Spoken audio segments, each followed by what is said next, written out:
Alright, this is a book that is around.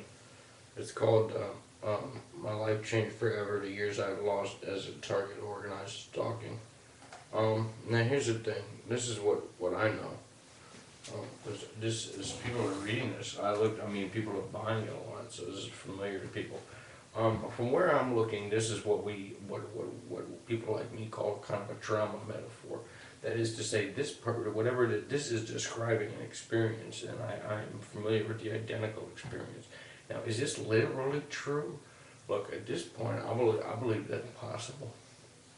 But from where I'm looking, this would be called a trauma metaphor. But what it's a metaphor for isn't too far removed from what it is, from what it says here. Here's a story with that. The reason I don't particularly know what the situation is with this is that there's two things that came together in my life that led me to where I am right now, okay? Well, first of all, I came from a family that was just littered with the psychotics and psychopaths and people with criminal backgrounds, okay? And distorted personalities, okay? And people like that tend to get involved with or really become prey to themselves, all kinds of fucked up professionals of different kinds. They rarely find a professional in any field that isn't some fucked up person, because they're easy to take advantage of, but also because they are immoral. The person who they're dealing with doesn't have much conscience about using them in various ways. So it's true that I had a family in which, well, at least one of the people, or the person I was closest with, what we were dealing with is there's a long-standing debate in psychoanalysis about what they want to think about the existence of what's called moral insanity. And it's a question, and it comes up in regard to what's called a severe borderline or psychopath or potential psychopath. And that is this question of, can someone be simply morally insane? And what that means is deranged, but only with regard to their interpersonal relationships. That is to say, their passions, their impulses, their feelings towards people in their lives are extremely distorted and dangerous, but without, as they say, any appreciable cognitive derangement. That is, can offer maybe plausible explanations for what they do, deny what they've done, appear sane. That is, they are apparently only morally insane. And it's simply a debate about what they want to make of people like this and what the implications are. Do they know what they're doing? Can they not help themselves? Are the things they do carried out by an alter personality? But I had one or more of these in my life. So I already had a type of we call it a domestic kind of stalking thing happening to me. Now, at the same time, I'm saying because of this, at a young age, or at an age where I didn't realize it was possible, and mainly, I would say mainly starting about 12 years ago, but the setup was much earlier. I got myself involved with a doctor who was not like any other kind of doctor, and one of the things that people like me are known to do is to say to themselves, oh, this is funny because it's like this. It's like something that would be in a movie. Oh, it's almost like this, but not realizing that it exists, obviously, and it's not funny. But are intrigued by being involved with someone who said, oh man, no one would believe this, you know. So I was involved with it. Now this network of professionals I got involved with, now they themselves have, first of all, these are people that came from some other fucking sector of the society. And that means a lot coming from someone like me. In particular, this was a crowd that, although a lot of them purported to be psychotherapists, it seemed to me unusual that these people, later turned out that these are people with PhDs in statistics.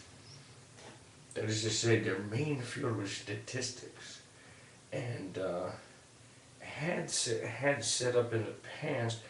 I'm not going to call them experiments, but we're doing things in regard to researching the behavioral sciences on young people that were really brutal in terms of their lack of. They're really studying people. I mean, this wasn't really to help people. They were. In particular, I got to see one thing where it was. They weren't doing something nice to people, and but the people they were doing it to, I happened to be a bit more, I was a bit different in the crowd. They had rounded up, but they were taking people from the lower classes and I mean, they were just doing all kind. They just had, this was not a compassionate thing they were doing. And what they'd done is almost, this was not some kind of treatment center. They seemed to have rented out a floor of an office building that they were using to conduct this crap. And I saw a tiny bit of it when I was a kid, and it was, but I ran into it in the first place because as a kid, I'd had a problem with alcohol, and I asked my family to go, I wanted to get some treatment. And what I didn't realize then is that one of the people in my life was had a long habit of wanting to see if he could get his those close to him to be institutionalized or perceived to be ill. And I did spend like a week in this little clinic or whatever it was, and realized that this person in my family seemed to be had built a case for a long time but he was looking to do something real twisted to me, and that was I got it, and that was fine. But the point is this: it did get them involved with this weird network of professionals, and later in life, I made a mistake. I'd gotten out of a bad relationship. I was 22, and I mean, it was a dumb thing to do. I just told my family I wanted to take an antidepressant, and they said, oh, a recommended doctor, they come highly recommended, and it didn't occur to me that these networks, these networks stay in touch with whoever it is. So it was the same sort of network of people, but this social scientist. As I said, my family is certainly not educated. It is littered with fucking psychopaths, and I don't think that they have the. That's just who they get targeted by. But this crowd of professionals, they were really interested in talking to me because they just. It's an incredible amount. I went there to get an antidepressant. I was asked an incredible amount of questions that were almost like wanting to know my perspective on a number of things. That is to say, almost like what could I tell them about young people, and my insights would be something they'd want to hear for a variety of reasons. And I got off on that for a while. That I was maybe an interesting person to them, and but. Anyway, could give them insights about the counterculture types and that counterculture, but like things that they wouldn't know about, and that kind of stuff. That's how I got involved with these creeps. And the thing is, I call them creeps, but these are people with, like I said, these are people with doctors in statistics, all types of strange degrees. And really with the unusual people that I could not, these were not people I was relating to well, and I knew something was wrong, but, and I knew that there were sick people in my family, but I didn't know that this might bubble up.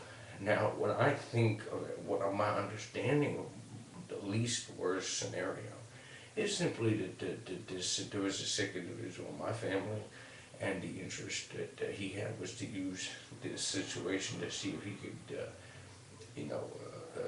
keep me in some kind of, keep me from exiting the relationship, to cover up abuse and that kind of thing, and whatever. Now, what was and that these people had no conscience, and simply because I wasn't paying them, they were doing what this person wanted, so they were acting on behalf of a distorted personality instead of the health of the person. That's the kind example. The only other problem with that is this, that on a number of occasions, well, what I ended up doing with my life is I did go and study the social sciences, and I was studying political economy, and at a relatively kind of high level, and I was studying with people who go to the UN and all that stuff, and I didn't really belong there, but and at that point, and also trying to separate from this family of mine and everything.